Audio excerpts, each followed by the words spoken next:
Saudara-saudari terkasih, apakah saudara sudah memulai hari ini dengan penuh sukacita dan punya niat untuk berbuat baik meskipun kecil? Semoga Tuhan memberkati niat baik saudara.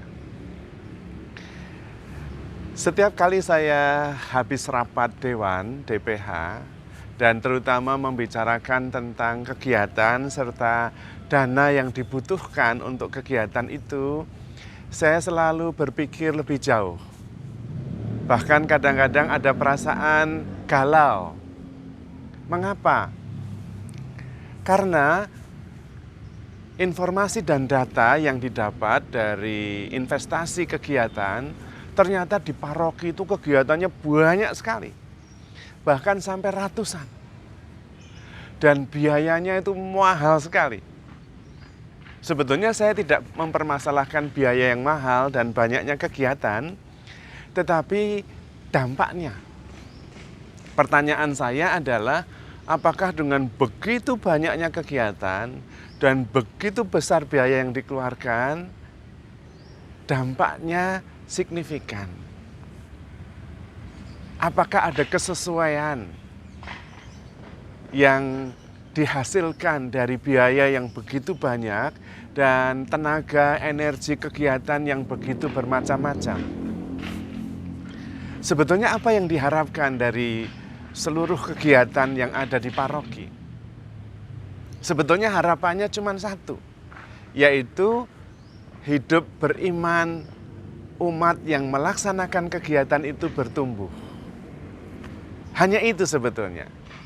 Maka dari begitu banyak kegiatan dan begitu banyak biaya yang dikeluarkan, kita bisa bertanya satu hal. Apakah iman umat makin bertumbuh?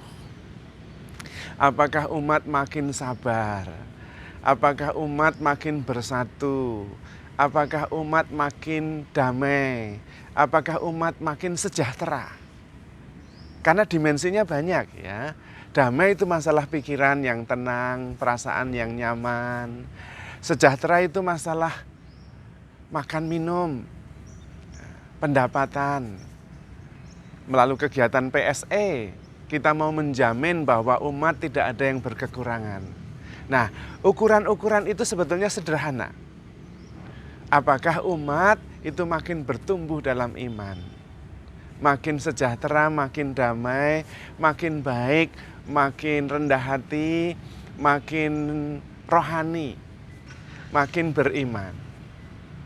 Nah, kalau tidak, berarti uang yang begitu banyak keluar itu, kegiatan yang begitu banyak yang dikerjakan, sia-sia, tidak berhasil. Mengapa kadang-kadang ada begitu banyak kegiatan, tetapi juga ada begitu banyak kekecewaan dalam berkegiatan? Menurut saya, karena kegiatan-kegiatan itu tidak berfokus pada pertumbuhan. Kalau kegiatan-kegiatan paroki fokusnya pada pertumbuhan, maka semuanya akan bertumbuh. Karena yang paling penting pertumbuhan. Ada masalah, kita bisa refleksi apa yang bisa tumbuh dari masalah ini. Bukan kemudian malah sakit hati, tersinggung, lalu patah arang. Itu berarti tidak bertumbuh. Dan fokusnya mungkin bukan pada pertumbuhan, tetapi sekedar berkegiatan. Program berbasis kegiatan. Yang penting ada kegiatan. Nah, kalau seperti itu, kita sendiri lelah, kita juga rugi karena begitu banyak biaya, dan sebetulnya biaya itu harus dipertanggungjawabkan. Maka kita perlu bertanya diri, apakah kegiatan yang kita laksanakan berfokus pada pertumbuhan atau berfokus pada kegiatan? Kalau fokusnya pada pertumbuhan, apapun yang terjadi kita bisa bertumbuh. Sehingga ujung-ujungnya tetap pertumbuhan. Bukan sakit hati, bukan tersinggung. Kalau ujung-ujungnya tersinggung, sakit hati, lalu patah arang, berarti fokusnya tidak pada pertumbuhan. Dan itu kesia-siaan. Maka seringkali ada banyak kegiatan, tetapi kemudian malah ada banyak yang sakit hati. Bahkan pengurusnya kadang-kadang tersinggung lalu menyerah, lalu tidak mau lagi. Karena kita lupa bahwa ujung dan fokus dari seluruh kegiatan adalah pertumbuhan kita. Untuk apa kita melakukan itu semua kalau tidak bertumbuh? Sia-sia. Dan pertumbuhan itu sebetulnya tidak sulit. Pertumbuhan itu sekedar menanyakan. Dari awal kegiatan, titik A, sampai pada titik B, akhir kegiatan, apa yang bertumbuh? Apa yang bertambah? Nilai tambah apa yang terjadi di dalam diri saya? Di bidang apa saya bertumbuh? Tidak masalah dalam kegiatan itu ada problem, ada halangan, tidak masalah. Karena halangan, karena kesuksesan, tetap bisa membuat kita bertumbuh. Asal kita merefleksikan dan bertanya diri. Nilai tambah apa yang saya peroleh dari titik A sampai titik B? Dari awal kegiatan sampai akhir kegiatan. Kalau ada nilai tambah, entah itu saya makin tahu, entah itu saya makin sabar, entah itu saya makin bahagia, entah itu saya makin terbuka. Nah, itu sudah nilai tambah. Dan itu sudah berhasil. Tidak sulit. Karena fokusnya pada pertumbuhan. Tetapi kalau tidak pada fokus pertumbuhan, yang penting kegiatannya sukses, berhasil, wah itu masalah. Kalau tidak berhasil atau ada hambatan kemudian saling menyalahkan. Lalu lupa bahwa ini adalah kesatuan untuk tumbuh bersama. Lupa bahwa ini menggunakan dana besar yang harus dipertanggungjawabkan. Dan saudara-saudari terkasih, sebetulnya itu bukan hanya masalah paroki, tetapi masalah seluruh kegiatan kita setiap hari. Dalam hidup kita sehari-hari, apakah kita fokus pada pertumbuhan atau sekedar berkegiatan? Sekedar beracara, tetapi lupa yang penting adalah pertumbuhan dalam diri kita. Seandainya setiap hari kita berfokus pada pertumbuhan dan pada akhir hari kita mulai bertanya diri, hari ini dari pagi sampai malam apa yang bertumbuh dalam diri saya? Tentu kita akan makin bahagia. Itu berarti bertumbuh di dalam pengertian, di dalam perasaan. Kita juga makin sejahtera, karena itu berarti bertumbuh di bidang sosial ekonomi. Kita makin bersaudara, itu berarti bertumbuh di bidang relasi dan sosial.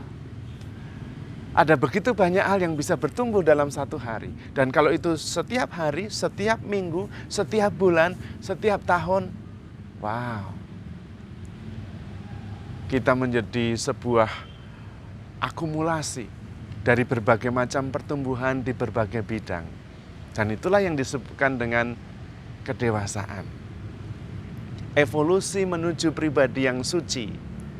Dari sekedar survive, bertahan hidup, menjadi makin manusiawi. Dan kemudian menjadi makin kristiani. Dan kemudian menjadi makin suci. Pertumbuhannya evolutif tiap hari, yaitu dengan fokus pada pertumbuhan. Dari setiap kegiatan yang kita jalani ada pertumbuhan. Tetapi itu berarti perlu waktu-waktu untuk berefleksi, perlu waktu-waktu untuk hening, untuk bertanya diri. Nilai tambah apa yang saya peroleh dari kegiatan hari ini? Apakah saya bertumbuh dalam kesabaran, bertumbuh dalam pengertian, bertumbuh di dalam sukacita, bertumbuh di dalam kedamaian? Dan pertanyaan-pertanyaan itu Anda yang bisa menjawabnya. Apakah Anda fokus pada pertumbuhan atau sekedar berkegiatan?